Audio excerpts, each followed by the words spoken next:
Hello friends, welcome to परिश्रम classes. आप सभी को पता है बायोलॉजी की सीरीज हमने शुरू की है वाईटी पर। इससे पहले मैंने फिजिक्स और केमिस्ट्री को बहुत अच्छे से कवर किया है। जाके प्लेलिस्ट पर पूरे टॉपिक वाइज एमसीक्यूज को डिस्कस किया है, वो जाकर देखिए। फिजिक्स को कवर करिए। आज का जो टॉपिक है वो है क्लासिफिकेशन। क्लासिफिकेशन में हम लोग आज डिस्कस करेंगे 5 किंगडम क्लासिफिकेशन। इस 5 किंगडम क्लासिफिकेशन में आज का हमारा कवरेज होगा प्लांट पर, यानी प्लांट किंगडम को हम लोग डिस्कस करने वाले हैं। सबसे पहले एक बेसिक इंफॉर्मेशन, मेरा एक जनरल साइंस का कोर्स है, वहां मैंने आपको फिजिक्स, केमिस्ट्री और बायोलॉजी को डिटेल में टॉपिक वाइज थ्योरी में कवर किया है। साथ में आपके एमसीक्यूज हैं, वहां पर आपको मेरी क्लास की पीडीएफ आपको मिलने वाली है, जो मैं नोट्स के फॉर्म में आपको तैयार करवाता हूं। साथ में हमारा एक जीए का कोर्स है, बहुत ही बेहतरीन कोर्स है जीए का, एसएससी जनरल अवेयरनेस के रिगार्डिंग।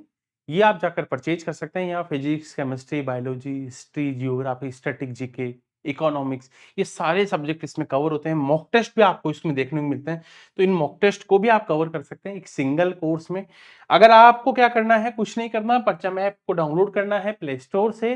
अगर आपको कोई डाउट है तो आप इन डाउट्स को अपने व्हाट्सएप नंबर, ईमेल आईडी पर मैसेज करके आप अपने डाउट को क्लियर कर सकते हैं। आज का जो 5 किंगडम क्लासिफिकेशन है, हम उसके बारे में बात करने वाले हैं।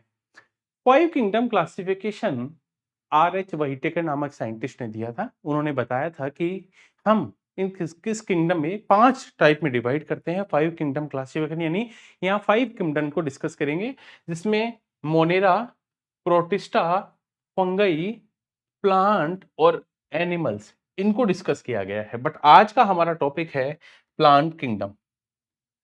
तो चलिए सबसे पहले जानते हैं प्लांट किंगडम के बारे में।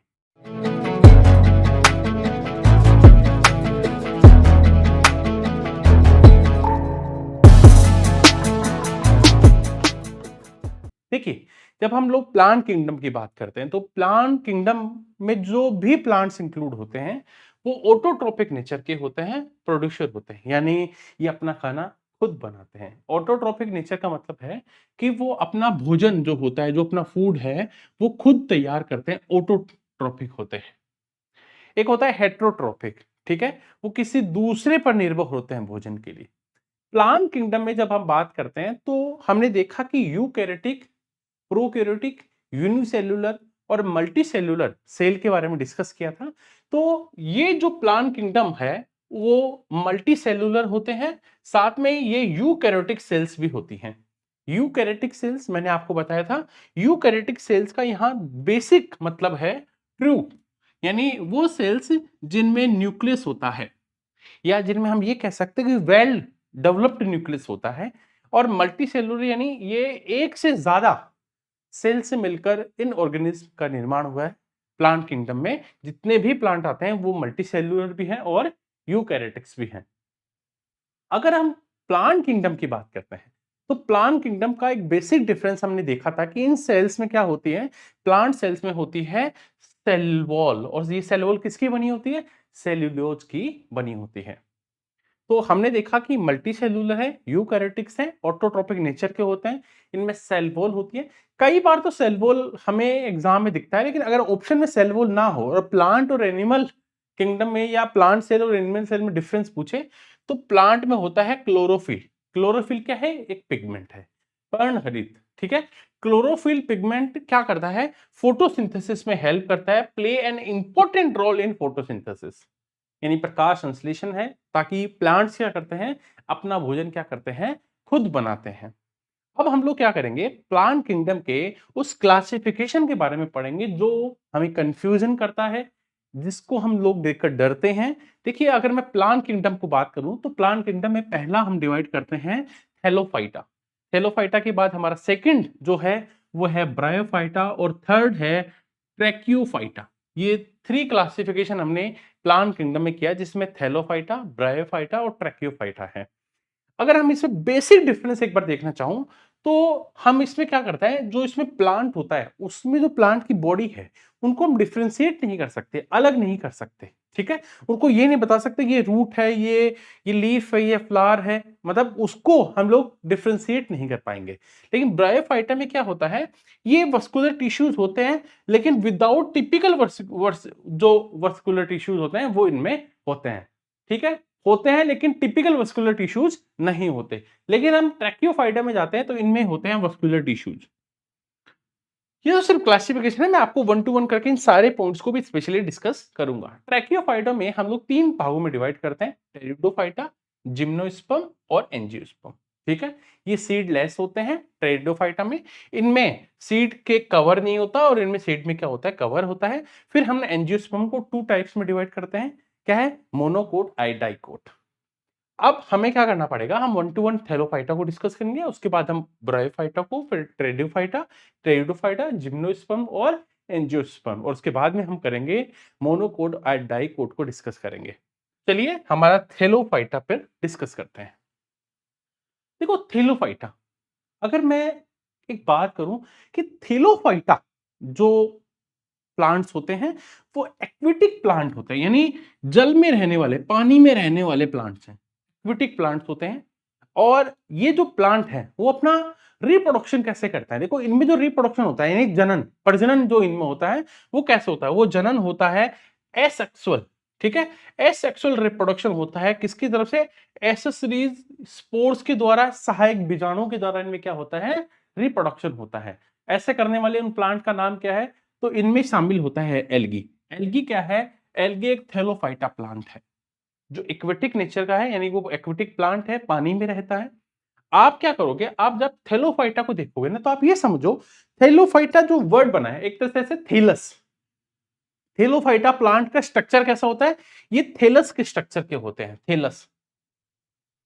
थैलस स्ट्रक्चर का मतलब बताऊं क्या है, थैलस स्ट्रक्चर का अगर सही मतलब मैं आपको बताऊं तो हम इनमें डिफरेंशिएट नहीं कर पाएंगे कि इसकी लीफ ये है, ठीक है, इसका रूट ये है, हम देख के नहीं बता पाओगे आप प्लांट को किसकी रूट कौन सी है, इसका स्टेम कौन सा है, इसकी लीफ कौन सी है। ठीक है, आप इनको डिफरेंशिएट नहीं कर पाओगे कभी भी। थैलोफाइटा प्लांट में थैलस के स्ट्रक्चर के होते हैं, है ना, इनका जो एनाटॉमिकल स्ट्रक्चर है वो डिफरेंट होता है। तो ये सारी चीजें हैं। अब देखो इनमें क्या होता है, इनमें जो मैकेनिकल टिश्यूज होते हैं उनका भी एब्सेंस होते हैं, वो नहीं पाए जाते। अब वो क्या करते हैं, मैकेनिकल टिश्यूज क्या करते हैं, प्लांट को सपोर्ट करते हैं। प्लांट को आपने पढ़ा जब टिश्यूज में, तो प्लांट को सपोर्ट करते हैं। कुछ इस तरह के आप इनमें डिफ्रेंशिएट नहीं कर पाओगे कि कौन से रूट है कौन सा स्टेम है, तो थैलस किस स्ट्रक्चर के होते हैं, आपको समझ में आ गया, एक्विटिक प्लांट होते हैं। हम इसमें हमने एग्जाम्पल के बारे में पढ़ा था एल्गी। अगर एल्गी को मैं अगर बहुत अच्छे से बताऊं तो स्टडी ऑफ एल्गी बहुत बार एग्जाम में पूछा जाता है। फाइकोलॉजी, फाइकोलॉजी क्या है, स्टडी ऑफ एल्गी है, बहुत बार एग्जाम में पूछते हैं। तो फाइकोलॉजी स्टडी ऑफ एल्गी। अगर मैं ये कहूं कि ये जो प्लांट हैं, ये जो शैवाल हैं एल्गी एथेलोफाइटा में, ये बहुत ऑटोट्रोपिक, सिंपलेस्ट ऑटोट्रोफिक नेचर के होते हैं, यानी अपना भोजन खुद बनाते हैं। एक्वेटिक ऑर्गेनिज्म है, यानी पानी में रहते हैं, जल में रहने वाले हैं। इनमें खास बात क्या होती है, ये फोटोसिंथेसिस करेंगे तभी तो खुद का खाना खुद बनाएंगे। तो फोटोसिंथेसिस करते हैं, प्रकाश संश्लेषण करते हैं, और फोटोसिंथेसिस करके जो अपना फूड है, जो भोजन होता है, वो स्टार्च के रूप में, मंड के रूप में क्या करते हैं, स्टोर करते हैं। अब आप कहोगे सर ये प्लांट कहाँ होता है, सेवाल, सेवाल तो हमने देखा, एल्गी कहाँ होता है, हमारा जहां वेटलैंड साइट्स होती हैं वहां इनमें बहुत देखते होंगे। मड होता है, जहां फ्रेश वाटर होता है, कंटिन्यू जहां पानी बहता रहता है वहां आप देखते होंगे। ठीक है, जो पॉन्ड्स होते हैं तालाबों के किनारों पे होते हैं, मंड्स में होता है, रिवर में होता है, एल्कली वाटर में, समुद्र के आसपास देखने को मिलेंगे। तो समुद्र के अंदर भी होते हैं। तो आपको पता है भाई एक्विटिक है, इसका मतलब पानी के आसपास रहते होंगे। और आपने बहुत जनरली देखा भी होगा, अगर आप कहीं पब्लिक में जहां पानी होता है वहां अगर आप गए, घर में तो बहुत, क्योंकि रेगुलर हम सफाई करते रहते हैं तो वो बन ही नहीं पाते, लेकिन अगर आप पुरानी जगह देखोगे या जहां एनिमल्स जहां पानी पीते हैं, है ना, गाँव में जहां पानी पीने के लिए लगाए जाते हैं वहां कंटिन्यूसली पानी रहता है, तो वहां एल्गी, शैवाल बन जाता है। या खेतों में जो टैंक होता है बड़ा, ठीक है, उनमें भी आपको देखने को मिलेगा। और अगर मैं बात करूं, ये जो होते हैं वो मोस्टली यूनिसेल्युलर होते हैं, मोस्टली यूनिसेल्युलर, है ना, क्योंकि एल्गी बहुत सिंपलेस्ट में हम काउंट करते हैं यूनिसेल्युलर। कुछ कुछ मल्टी सेल्युलर होते हैं, कुछ कुछ एल्गी मल्टी सेल्युलर भी होते हैं, आप सभी को पता है। इसमें दो क्वेश्चन और बनता है, इसमें बनता है कि वो एल्गी जो ग्रो होते हैं आइस में, बर्फीले एरिया में, तो वो है क्रिप्टोफाइटा, है ना। क्रिप्टोफाइट क्या है? वो एल्गी जो आइस पर, बर्फ पर उगते हैं, या मैं कहूं वो एल्गी जो रॉक्स यानी चट्टानों पे, दो लिथोफाइटस, क्या होता है? लिथोफाइटस और क्रिप्टोफाइट, दोनों एग्जाम में पूछे जाते हैं। स्टडी ऑफ एल्गी पूछा जाता है, इनका नेचर पूछा जाता है, ये भोजन को किस रूप में स्टोर करते हैं पूछा जाता है। अब आता है हमारा दूसरा, सेकंड, थैलोफाइटा के बाद में आता है ब्रायोफाइटा। देखो, ब्रायोफाइटा भी लगभग लगभग उसी एनवायरमेंट रहते हैं जहां मोइस्ट होता है, जहां नमी होती है ना, नमी वाले एरिया में होते हैं, तो फाउंड इन मोइस्ट एनवायरमेंट, जो नमी युक्त एरिया होते हैं वहीं होते हैं। अब इनमें क्या है, ये तो पानी के आसपास भी रहते हैं और ये ड्राई प्लेसेस भी रह सकते हैं, सूखी जगह पे होते हैं। तो भाई इसका मतलब ब्रायोफाइटा का नेचर कैसा है? इसका मतलब है कि सर, ब्रायोफाइटा का जो नेचर है वो है एम्फीबियंस है। वो प्लांट किंगडम के एम्फीबियंस किसको कहते हैं? वो कहते हैं ब्रायोफाइटा। आपको पता है एम्फीबियंस यहां मतलब समझ रहा है कि वो ड्राई प्लेस, पानी में भी रहते हैं, वो थल पे भी रहते हैं, जमीन में भी रहते हैं, तो ड्राई पे भी रहते हैं और मोइस्ट जो एनवायरनमेंट है उसमें भी रहते हैं, इसलिए इनको प्लांट किंगडम का एम्फीबियंस कहते हैं। अब देखिए, ये थेलोफाइटा से थोड़े से डेवलप है, इसलिए हम इसको ये कह सकते हैं नॉन वस्कुलर होते हैं, है ना, उतना अच्छे से वस्कुलर नहीं होते, नॉन वस्कुलर होते हैं, सीडलेस होते हैं, इनमें बीज भी नहीं होते हैं, ध्यान रखना, सीडलेस होते हैं, बीज नहीं होते हैं, नॉन वस्कुलर और सीडलेस प्लांट्स हैं। अब देखो, एम्फीबियंस हमने बात की प्लांट किंगडम का, यानी इनका आकार कुछ कुछ थेलिस के जैसा ही होता है, बट आप इनमें लीफ और स्टेम के समान स्ट्रक्चर होती हैं, तने और पत्तियों में आप इनको डिफ्रेंशिएट कर सकते हैं। Structure similar to stem and leaves are found. इसमें एक क्वेश्चन बहुत एग्जाम में पूछा जाता है, बहुत बहुत इंपॉर्टेंट है, वो पूछा जाता है कि ब्रायोफाइटा जो किंगडम, जो क्लास है, ब्रायोफाइटा का सबसे बड़ा प्लांट और सबसे स्मॉल, सबसे छोटा प्लांट, है ना, डोसोनिया, जो डोसोनिया है वो सबसे लार्जेस्ट, सबसे बड़ा प्लांट है, largest plant of bryophyta. And zoopsis इसमें स्मॉलेस्ट प्लांट है किसका? ब्रायोफाइटा का। तो सबसे बड़ा प्लांट और सबसे छोटा प्लांट। एंड थर्ड, हमारा थर्ड था ट्रैक्योफाइटा।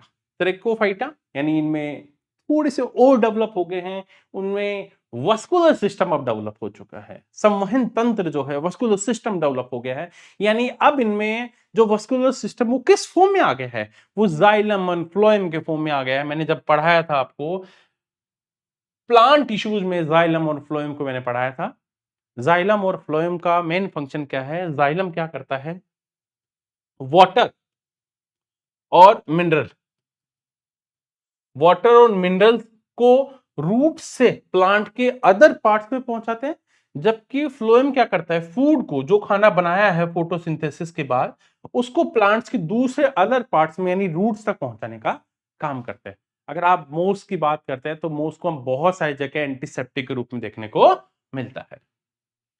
थर्ड एंड के बाद हम लोग बात करते हैं अगले ट्रैकियोफाइटा को, फिर हमने थ्री क्लासिफिकेशन किया था, पेरिडोफाइटा, जिम्नोस्पर्म और एंजियोस्पर्म, थ्री टाइप्स में हमने डिवाइड किया। टेरिडोफाइटा, देखो आप, टेरिडोफाइटा, जिम्नोस्पर्म और एंजियोस्पर्म। देखो, टेरिडोफाइटा को अगर आप थोड़ा सा क्लासिफिकेशन देखोगे ना, तो एक चीज महसूस करोगे कि धीरे धीरे प्लांट्स का डेवलपमेंट शुरू हो गया। हमने इनिशियली टेलोफाइटा से देखा था, फिर ब्रायोटोफाइटा, टेरिडोफाइटा, अब टेरिडोफाइटा में आ गए। टेरिडोफाइटा में ये क्या है? सीडलेस वस्कुलर प्लांट है, इनमें सीड नहीं होता, ठीक है। ये क्या है? वस्कुलर प्लांट है, लेकिन ये सीडलेस है, ठीक है, यानी इनमें अभी फ्लावर नहीं आया, अभी सीड्स नहीं आए अभी इन प्लांट्स में। तो टेरिडोफाइटा में they do not have produce flowers and seeds, और इनमें जो रिप्रोडक्शन होता है स्पोर्स के थ्रू होता है, ठीक है। अगर मैं इसकी बात करूं तो इनमें जो स्पोरोफाइट जो प्लांट है, मेनली प्लांट, उनमें रूट्स और लीफ पे हम लोग डिवाइड कर सकते हैं, इनको डिफ्रेंशिएट कर पाते हैं, पत्तियों में और जड़ों में, है ना, हम इनको डिफ्रेंशिएट कर पाते हैं, लेकिन अभी स्टेम को हमने यहाँ डेवलप नहीं किया है। अब जिम्नोस्पर्म की बात करते हैं। जिम्नोस्पर्म की बात करते हैं तो ये क्या है? ये इनमें क्या है? इनमें अब सीड आ गया है, बट सीड में कवर नहीं है, अभी उसमें कवरिंग नहीं आई है, दे कॉल्ड एंजियोस्पर्म। और ये जो प्लांट्स हैं ज्यादातर जो कोल्ड प्लेसेस होते हैं, ठंडे एरिया जो होते हैं, वहां पर हम लोग देखते हैं कि ये प्लांट ज्यादा वहां उगते हैं। धीरे धीरे इनमें एम्ब्रियोड होता है, वो रेडिकल और बर्ड्स में इसके साथ साथ ग्रो होते हैं, फॉर्म होते हैं, और एक से ज्यादा, ठीक है, एक से ज्यादा कोटलैंड्स इनमें डेवलप होते हैं, एक से ज्यादा बीज पत्र इनमें निर्माण होता है। यानी धीरे धीरे हम क्या करें, प्लांट्स की डेवलपमेंट की हिस्ट्री की तरफ जा रहे हैं, एक नए नए प्लांट्स में डेवलपमेंट देखने को मिल रहा है क्लासिफिकेशन के साथ साथ। जो साइकस जो ओवम होती है, साइकस का जो अंडाणु होता है, वो यहाँ पर लार्जेस्ट प्लांट सेल में काउंट करते हैं। ये भी बहुत बार पूछा जाता है, बहुत बार, मोस्ट पॉपुलर क्वेश्चन है, बहुत बार एग्जाम में देखने को मिलता है। एंजियोस्पर्म, अब देखिए, यानी अब कवर नहीं था सीड्स के ऊपर, तो ऑब्वियसली बात है सीड पर एक कवर आ गया है, और डेवलप हो गए हैं, ठीक है। इनमें जो फ्रूट्स होते हैं, उन फ्रूट्स में सीड्स देखने को मिलते हैं। हम फल खाते हैं, फल में हम सीड्स देखते हैं, तो हम ये कह सकते हैं सबसे डेवलप्ड वाले हैं। तो एंजियोस्पर्म में फ्रूट्स में सीड देखने मिलते हैं, सीड में कवरिंग भी होती है। और एंजियोस्पर्म में अब जो प्लांट्स आ रहे हैं, आप देख रहे होंगे सुंदर सुंदर फ्लावर्स उनमें आने लगे हैं। यानी इन प्लांट्स में हमें फ्लावर्स देखने को मिलते हैं, फ्लावरिंग प्लांट इनको कह सकते हैं हम लोग। इनमें जो फ्लावर्स होता है, अब जो रिप्रोडक्शन होने वाला है, वो स्पोर्स की हेल्प से नहीं, वो होने वाला है फ्लावर्स की हेल्प से रिप्रोडक्शन होता है। That in these only the flower perform the function of reproductive organ के रूप में वो फंक्शन करते हैं। अगर बात करूं तो सबसे ज्यादा प्लांट, ये डेवलप प्लांट यही होते हैं। आप में इसमें क्या आ गया है, इनमें सीड्स आ गया, आप इनमें स्टेम में डिफरेंशिएट कर पाते हैं, रूट्स और लीफ में डिफरेंशिएट कर पाते हैं, साथ में इनमें फ्लावर्स आने लगे हैं। फ्लावर्स में जो सीड्स होते हैं, वो फ्रूट्स के बीच में सीड्स देखने को मिलते हैं, कंप्लीट उन सीड्स पे कवरिंग भी होते हैं। तो कंप्लीट एक प्लांट जो हमें देखने को मिलता है, सबसे ज्यादा इसमें आते हैं। अब हम लोग डिस्कस करते हैं कि क्लासिफिकेशन ऑफ एंजियोस्पर्म में मोनोकोट और डाइकोट को डिस्कस करते हैं बहुत सारे, ठीक है। तो इनमें बेसिक डिफरेंस ये है कि देखिए यहाँ पर एक कोटलैंड है सिंगल, यहाँ डाइकोट है, ठीक है। इनकी जो रूट्स होती है ना, एक्चुअल में अगर आप मोनोकोट की बात करते हैं तो इनकी रूट्स फिब्रियस रूट होती है, उतने डेवलप नहीं कह सकते। लेकिन डाइकोट की रूट है वो टैप रूट होती है, बिल्कुल, ठीक है, ये ज्यादा डेवलप्ड है। इनमें वस्कुलर सिस्टम आपने देखा होगा, ठीक है, ये रिंग्ड की फॉर्म में होता है। लीफ पत्तियां पैरेलल होती है, बिल्कुल सिंगल, देखो, ठीक है। लेकिन अगर आप देखोगे यहां तो ब्रांच की फॉर्म में है, यहां देखोगे तो इनमें जो लीफ फ्लावर्स में जो है, वहां 3 से 4 मल्टीपल के फॉर्म में होता है। लेकिन यहां फ्लावर्स हैं 5 टू 6 लीफ के, देखेंगे तो 4 से 5 पत्तियां उन फ्लावर्स में देखने को मिलती है। तो डाइकोट और मोनोकोट का बेसिक डिफरेंस ये है। अब बात करते हैं मोनोकोट के बारे में और डाइकोट के बारे में। अब इनमें देखो, एक तो मैं आपको बता दूं, मोनोकोट में लगभग 60,000 से ज्यादा, 60,000 से ज्यादा प्लांट्स इसमें आते हैं, ठीक है। ऑर्किड सबसे ज्यादा प्लांट्स इसमें 60,000 प्लांट्स हैं। इनमें कोटलैंड होता है, सिंगल कोटलैंड होता है। ये इनकी रूट्स ज्यादा डेवलप नहीं होती, कहीं ना कहीं मैंने आपको ये बता दिया है, ठीक है। एक देखो, इनमें कैम्बियम नहीं होता है ना। कैम्ब्रियम क्या है, कैम्ब्रियम एक्चुअल में प्लांट की सेकेंडरी ग्रोथ के लिए हेल्प करता है। यानी आपने प्लांट में जब करते होंगे तो वो रिंग्स आपने देखी होगी प्लांट में करते हैं, तो ये कैम्ब्रियम, ये सेकेंडरी ग्रोथ को रिप्रेजेंट करती है। तो इनमें क्या नहीं होता, कैम्ब्रियम नहीं होता है। इनकी वस्कुलर रूट में क्या नहीं होता, कैम्ब्रियम नहीं पाया जाता है। अगर हम मोनोकोट की बाद में बात करते हैं, मोनोकोट में हम ग्रेमिनी जो फैमिली है उसके मेंबर्स की बात करते हैं, लिलिएसी की बात करते हैं, पॉल्मे की बात करते हैं। देखो जैसे गेहूं है, ठीक है, मक्का है, धान है, गन्ना है, ज्वार है, बाजरा है, जौ है, ये सारे ग्रेमिनी फैमिली के हैं। ये एंजियोस्पर्म में हम लोग मोनोकोट, डाइकोट में, मोनोकोट में डिस्कस करते हैं, लहसुन है, प्याज है, सुपारी कत्था है, इन सब के बारे में देखते हैं। साथ में हम बात करते हैं मोनोकोट के बारे में। तो इनमें क्या होता है, इनमें डाइकोट होता है, इनकी रूट्स ज्यादा डेवलप होती हैं, इनमें कैम्ब्रियम होता है, इनकी वस्कुलर जो रूट्स होती हैं, रूट सिस्टम में, वस्कुलर रूट्स में इनका कैम्ब्रियम है जो सेकेंडरी ग्रोथ करता है। और इसमें लगभग लगभग 2 लाख से ज्यादा स्पीसीज हमें देखने को मिलती हैं। इकोनॉमिक बेनिफिशियल, क्या एंजियोस्पर्म के ज्यादा इकोनॉमिक इंपॉर्टेंस क्या है? हम जो खाना खाते हैं उनमें हमारी सारे प्लांट्स हैं, फाइबर हमें मिलता है, स्पाइसेस मिलते हैं, वेजिटेबल सब्जियां इनमें आती हैं। इनसे आप क्या बनाते हैं, medicine, perfume, rubber, soap, cosmetic items, ठीक है। अब एक क्वेश्चन और बहुत एग्जाम में पूछा जाता है, इसलिए मैंने इसको इंक्लूड कर लिया है। देखो, सिकोया जाइंजेंटिया, ये इसको कहते हैं फॉरेस्ट ऑफ फादर, है ना। फादर ऑफ द फॉरेस्ट कौन सा है, शिकोया जाइंजेंटिया। ये प्लांट है, बहुत बार एग्जाम में पूछा आता है, इसलिए मैंने इसको इसमें शामिल कर लिया है। तो आज की क्लास में बहुत अच्छे से हमने देखा, सबसे पहले प्लांट किंगडम के क्लासिफिकेशन के बारे में बात की, जिसमें हमने प्लांट किंगडम को मैंने जो आपको बताया उसमें मैंने 3 टाइप्स में डिस्कस किया था, थैलोफाइटा, ब्रायोफाइटा एंड ट्रैकियोफाइटा। थैलोफाइटा को पढ़ा, उसमें हमने एल्गी के बारे में डिस्कस की, ब्रायोफाइटा को पढ़ा, ट्रैकियोफाइटा को पढ़ा, फिर ट्रैकियोफाइटा में हमने 3 टाइप्स दिखे, टेरिडोफाइटा, जिम्नोस्पर्म एंड एंजियोस्पर्म।